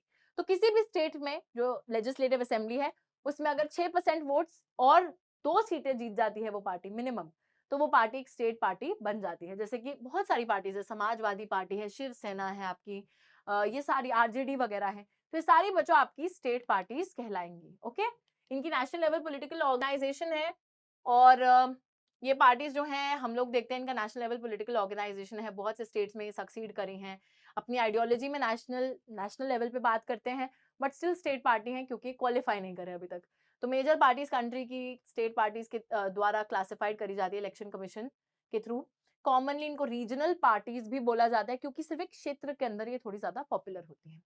पार्टीज लाइक समाजवादी, समता पार्टी, राष्ट्रीय जनता दल, इनका नेशनल लेवल ऑर्गेनाइजेशन है, बहुत से स्टेट्स में मौजूद है but still they are a state party because वही नेशनल लेवल, मतलब बहुत से स्टेट्स में है, प्रेजेंस है, मौजूदगी है, बट वो नेशनल पार्टी वाला क्राइटेरिया इन्होंने फुलफिल नहीं करा है। कुछ पार्टीज जैसे Biju Janata Dal, Sikkim democratic front, Mizo national front बहुत अपनी स्टेट आइडेंटिटी को लेकर, अपने राज्य को लेकर, अपनी पहचान को लेकर काफी ज्यादा कॉन्शियस हैं। और उसी के साथ आगे चलते हैं बच्चों और यहाँ पर आ जाते हैं स्टेट पार्टी और नेशनल पार्टी के बाद चैलेंजेस टू पॉलिटिकल पार्टीज को समझने के लिए। चैलेंजेस टू पॉलिटिकल पार्टीज यानी कि कौन कौन सी चुनौतियां पॉलिटिकल पार्टीज फेस करती जा रही हैं। चार यहाँ पे चैलेंजेस देखेंगे, फटाफट से देखेंगे। ठीक है, सबसे पहला चैलेंज है the lack of internal democracy within the parties. बच्चों हम लोग देखते हैं पॉलिटिकल पार्टी के अंदर ज्यादा से ज्यादा जो पार्टी के अंदर अंदर है डेमोक्रेसी की कमी है। मेजर पार्टी डिसीजंस जो टॉप लीडर्स होते हैं वही लेते हैं। ठीक है, सारी पावर उन टॉप लीडर्स के हाथ में रहती है। उसी के साथ जो ऑर्डिनरी मेंबर्स होते हैं उनके पास चांस ही नहीं होता है to rise to the top. उनको मैक्सिमम पार्टी के अंदर क्या चल रहा है वो इन्फॉर्मेशन तक नहीं दी जाती है। मेंबरशिप रजिस्टर्स नहीं मेंटेन करे जाते हैं, ऑर्गेनाइजेशनल मीटिंग्स नहीं कंडक्ट करी जाती हैं, इलेक्शंस नहीं कंडक्ट करे जाते हैं विद इन द पार्टीज। इस वजह से एक ऑर्डिनरी मेंबर के लिए बहुत मुश्किल रहता है कि वो किसी अच्छी पोजीशन को ऑक्यूपाई कर पाए, क्योंकि सारी जो है लीडरशिप के पास ही पावर है, बाकी किसी के पास पावर नहीं है। और उसी के साथ हम ये भी देखते हैं कि पर्सनल लॉयल्टी जो है पार्टी लीडर के टुवर्ड्स वो ज़्यादा इंपॉर्टेंट बन जाती है than the loyalty to the party. Next जो है चैलेंज आता है डायनेस्टिक सक्सेशन का, जो कि नेपोटिज्म का चैलेंज है। तो बहुत सी ऐसी पार्टीज हमने देखी हैं जहां पर पावर जो है जिन लीडर्स के पास होती है, वही लीडर्स फिर अपने भाई भतीजावाद करने लग जाते हैं, है ना। टॉप पोजीशंस जो है अपनी फैमिली मेंबर्स को, अपने फ्रेंड्स को, उन्हीं को दे देते हैं, अपने रिश्तेदारों को दे देते हैं, और बाकी जो डिजर्विंग लोग हैं उन्हें आने नहीं देते पॉलिटिक्स में। साथ ही में थर्ड चैलेंज है growing role of money muscle power, यानी कि पैसे का और क्रिमिनल कनेक्शंस का जो रोल पॉलिटिकल पार्टीज में देखने को मिल रहा है। तो जिन लोगों के पास बहुत पैसा होता है या जो बहुत पैसा रेज कर सकते हैं, उन्हें जो है कैंडिडेट बना दिया जाता है। या फिर अगर कुछ लोग जो है इलेक्शंस को फंड करते हैं पार्टी के, तो फिर उन लोगों का बहुत अहम रोल रहता है कि वो पार्टी जो आगे करेगी उसको डिसाइड करेंगे, ठीक है। उसी के साथ बहुत से कैंडिडेट्स जिनका क्रिमिनल कनेक्शन होता है, उनको भी पार्टी टिकट दे देती है, ताकि लोग जो है डर कर, उस क्रिमिनल के डर में ही उसको वोट दे जाए। तो ये एक बहुत गलत चीज़ है डेमोक्रेसी के लिए। और उसी के साथ लास्ट चैलेंज आता है lack of meaningful choice to the voters. मतलब आजकल बहुत सी पार्टीज़ अपनी आइडियोलॉजीज़ में सिमिलर सिमिलर दिख रही हैं, तो लोग अगर वोट करना भी चाहेंगे तो कैसे वोट करेंगे? How will they differentiate between the different parties? अगर सारी पार्टीज़ एक ही जैसी दिखेंगी, उनकी आइडियोलॉजीज़ सिमिलर दिखेंगी, तो how will people choose from them? तो लोगों को एक अच्छी चॉइस नहीं मिल रही है, lack of meaningful choice to the voters वाला सिचुएशन आ गया है। अब ये तो रहे चैलेंजेस, इसी के साथ इन चैलेंजेस को सॉल्व करने के लिए कुछ कुछ कदम भी उठाए गए हैं, 3 स्टेप्स लिए गए हैं, steps that have been taken. ठीक है, बहुत से स्टेप्स लिए गए हैं बच्चों, देखते हैं क्या क्या स्टेप्स हैं ये। सबसे पहला स्टेप है कि संविधान को अमेंड करा गया था, यानी कि संविधान में बदलाव लाए गए थे टू, ये देखो अभी मैंने क्या गलत गलत करा था इसमें, ऐसे ही तो करा था, ठीक है। तो कॉन्स्टिट्यूशन को अमेंड करा गया ताकि प्रिवेंटेड इलेक्टेड एमएलएज एमपीज जो है पार्टी ना बदलें। This was done because many elected representatives indulging in defection in order to become ministers और फॉर कैश रिवॉर्ड्स। तो बच्चों बेसिकली यहाँ पर एक एंटी डिफेक्शन लॉ लाया गया था।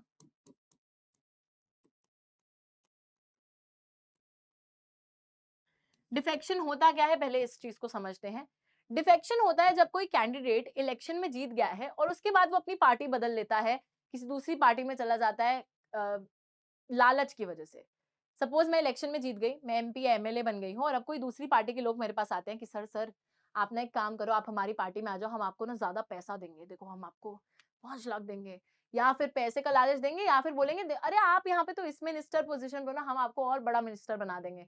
तो वो लालच देते हैं, मिनिस्टर की पोजीशन का लालच देंगे या फिर आपको कैश रिवॉर्ड का लालच देंगे। और जो इंसान उस लालच में बहक कर अपनी पार्टी एलिजेंस चेंज कर लेगा, that is known as defection. ठीक है, तो बहुत से लोग इलेक्टेड एमपीज एमएलएज इस डिफेक्शन में एंगेज हो रहे थे, and that is the reason कि संविधान को बदला गया, एंटी डिफेक्शन लॉ लाया गया, ताकि जो इलेक्टेड रिप्रेजेंटेटिव्स हैं ये अपनी पार्टी एलिजेंस चेंज ना करें। सुप्रीम कोर्ट ने एक ऑर्डर पास करा जिससे मनी और क्रिमिनल्स की इन्फ्लुएंस को कम करा जाए। अब ये मैंडेटरी हो गया है हर कैंडिडेट के लिए जो कि इलेक्शंस में खड़ा हो रहा है, to file an affidavit giving details of his property criminal cases pending against him. तो अभी क्या हो रहा था, मनी और मसल पावर का यूज करा जा रहा था, बट अभी सुप्रीम कोर्ट का ऑर्डर आया और अब हर कैंडिडेट जो इलेक्शन में कंटेस्ट कर रहा है, इलेक्शन में जो हिस्सा ले रहा है, उसको एक एफिडेविट फाइल करना पड़ेगा। मतलब एक लीगल डिक्लेरेशन देनी पड़ेगी कि क्या आपके अगेंस्ट कोई क्रिमिनल केस पेंडिंग तो नहीं है, या फिर कितना पैसा आपके पास है, ये सारी चीजें उसमें आपको लिख कर लीगली सबमिट करनी पड़ेंगी। Very very nice. उसी के साथ इलेक्शन कमीशन ने एक ऑर्डर पास करा making it necessary for political parties to hold their organisational elections and file their income tax returns. तो लैक ऑफ इंटरनल डेमोक्रेसी हो रही थी, है ना। और उसी के साथ डील करने के लिए हम लोग देखते हैं कि इलेक्शन कमीशन ने एक ऑर्डर पास करा जिससे पॉलिटिकल पार्टीज के लिए जरूरी हो गया कि उन्हें अपने इनकम टैक्स रिटर्न भी भरने और साथ ही में अपनी ऑर्गेनाइजेशन में इलेक्शंस को भी कंडक्ट कराना है with in the political party. बच्चों सारे तो स्टेप्स ले लिए गए हैं, लेकिन उसी के साथ बहुत से लोग सजेशंस भी देते हैं, बहुत से लोग सुझाव भी देते हैं जिससे कि पॉलिटिकल पार्टीज और बेहतर हो सके। क्या क्या सुझाव हैं, क्या क्या सजेशंस दिए जाते हैं? तो ये बोला जाता है लोगों द्वारा कि एक ऐसा लॉ बनाइए जहां पे रेगुलेट करे जाए इंटरनल अफेयर्स पॉलिटिकल पार्टीज के, जिससे पार्टीज को और डेमोक्रेटिक बनाया जाए, जहां पर ऑर्डिनरी मेंबर्स के पास भी चांस हो कि वो टॉप लीडरशिप तक पहुंच सके, या फिर मेंबरशिप रजिस्टर्स को मेंटेन करना जाए। तो इसके लिए एक लॉ बनाया जाए, ठीक है, ताकि इंटरनल डेमोक्रेसी आ सके पॉलिटिकल पार्टीज में। दूसरा सजेशन दिया जाता है mandatory for it should be mandatory for political parties to give a minimum number of tickets about 1/3 to women candidate, similarly quota for women in the decision making bodies of the party. एक चीज जो बहुत बड़ी कमी political parties के अंदर देखने को मिलती है वो ये है कि मैक्सिमम रिप्रेजेंटेशन मेल रिप्रेजेंटेशन रहता है, सारे लोग आदमी आदमी आदमी। तो जब लॉज बनाने की बारी आएगी या कुछ भी करने की बारी आएगी तो वहां पर एक ही डोमिनेंट लोग जो है देखने को मिलेंगे कि आदमी ही हर चीज कर रहे हैं, है ना, वही जो है सारे डिसीजंस ले रहे हैं, which is very very wrong for any country. इस वजह से बच्चों मैंडेटरी, मतलब ऐसा लोग बोलते हैं कि मैंडेटरी कर दो पॉलिटिकल पार्टीज के अंदर कि एक मिनिमम टिकट्स, मतलब 1/3 टिकट्स आप विमेन को दो ही दो। और जब डिसीजन मेकिंग जो कोटा होता है, डिसीजन मेकिंग जो बॉडी होती है, वहां पर भी महिलाओं के पास वो रिजर्वेशन होनी चाहिए, वहां पर भी कोटा होना चाहिए डिसीजन मेकिंग बॉडीज में भी। There should be state funding of the elections. The government should give parties money to support their election expenses. State funding होनी चाहिए elections की, मतलब कि जो अभी हर पार्टी के पास पैसा नहीं है इलेक्शंस को कंडक्ट करने के लिए, ठीक है, तो इसलिए क्या होना चाहिए कि सरकार जो है वो थोड़ा थोड़ा पैसा दे सभी पार्टीज को, ताकि वो अपने इलेक्शन एक्सपेंसेस को फुलफिल कर सके। जिसके पास पैसा नहीं है उसके पास भी थोड़ा पैसा आना चाहिए। अलॉन्ग विद दैट दो और सजेशंस दिए जाते हैं, लास्ट ये भी देख लेते हैं, दो और तरीके हैं जिससे पॉलिटिकल पार्टीज को रिफॉर्म करा जा सकता है। लोग जो है प्रेशर डाल सकते हैं पॉलिटिकल पार्टीज में through petitions, publicity and agitations. तो बहुत से लोग बच्चों बिना पॉलिटिकल पार्टी में जाए बाहरी रूप से उनको प्रेशराइज करने की कोशिश कर सकते हैं। जैसे कि अगर कोई लॉ लेकर आना है, कुछ बदलाव लेकर आना है, तो उसके लिए आप पिटिशन फाइल कर सकते हो, पब्लिसिटी, एजिटेशन, कुछ मूवमेंट निकाल सकते हो, ऑल ऑफ दोस थिंग्स, ताकि गवर्नमेंट का आप पे नजर आए और वो चीज जो है आपके लिए सॉल्व करने की कोशिश करें। साथ ही में जो लोग इंप्रूव करना चाहते हैं पॉलिटिकल पार्टीज को, political parties can improve if the people who want to change can join political parties. Difficult to reform politics if ordinary citizens do not take part in it and simply criticises from the outside. अब ये बड़ा अच्छा point है, मतलब political parties को अगर आपको बदलना है, इतना ही आपको चेंज करना है, तो भाई उसका हिस्सा बन जाओ ना, like go and be a part of it. Like if you really want to change political parties and if you wish to change it so much, then go and be a part of the political parties. ये नहीं है कि politics dirty game होती है तो we are not going to be a part of it, यही सोचकर नहीं होता है बच्चों, ठीक है। तो difficult है उसको रिफॉर्म करना बाहर रहकर। आप लोगों को अगर सही में रिफॉर्म करना है तो be a part of it, उसको सिर्फ क्रिटिसाइज मत करो, go and change, go and do your play your part, do something about it। और इसी के साथ हमारा जो चैप्टर है ये हो जाता है complete.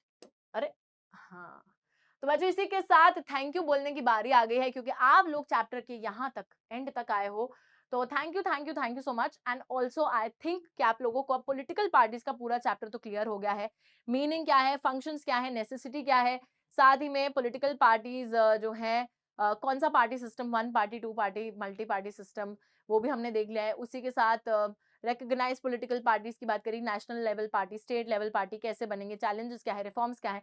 So we have talked about each and everything from this chapter and I feel कि चैप्टर बहुत इंटरेस्टिंग है, बहुत प्यारा है, अगर समझ में आ गया तो लर्न बहुत इजीली हो सकता है।